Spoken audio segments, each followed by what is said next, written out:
એક બિનવારસી બહેન સિંગવડ તાલુકાના લુખાવાડા ગામ ખાતે જોવા મળતા કોઈ સમાજ કાર્યકરે 181 ને ફોન કરી જાણ કરેલ। 181 ટીમ દ્વારા તેમની સાથે કાઉન્સિલિંગ કરતા તેઓ અન્ય રાજ્યના જોવા મળતા તેમની સુરક્ષા તેમજ સલામતી જળવાઈ રહે, ઘર પરિવાર મળી રહે તે હેતુથી સખી વન સ્ટોપ સેન્ટર ખાતે આશ્રય માટે મૂકવામાં આવેલ।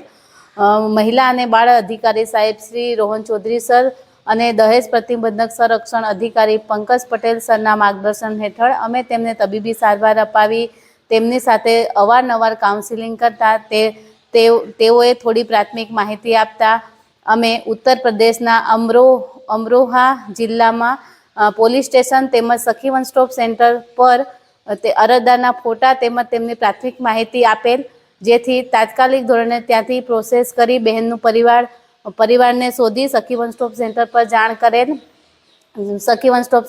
જાણ કરેલ હતી, જેથી તેમનું પરિવાર આજ રોજ 20/2/2025ના રોજ સખી વન સ્ટોપ સેન્ટર પર લેવા માટે આવેલ છે। તેમના દીકરાએ જણાવેલ છે કે તેમની માતા આશરે 20 દિવસથી ઘરથી નીકળી ગયેલ છે। તેમને આજુબાજુ ગામોમાં તપાસ કરી પોલીસ સ્ટેશનમાં ફરિયાદ કરેલ, પરંતુ કોઈ માહિતી ન મળતા સખી વન સ્ટોપ સેન્ટરથી ફોન આવતા તેઓ તાત્કાલિક ધોરણે અહીંયા દાહોદ સખી વન સ્ટોપ સેન્ટર પર લેવા આવી ગયેલ છે। તેમને સખી વન સ્ટોપ સેન્ટરનો આભાર વ્યક્ત કરેલ છે।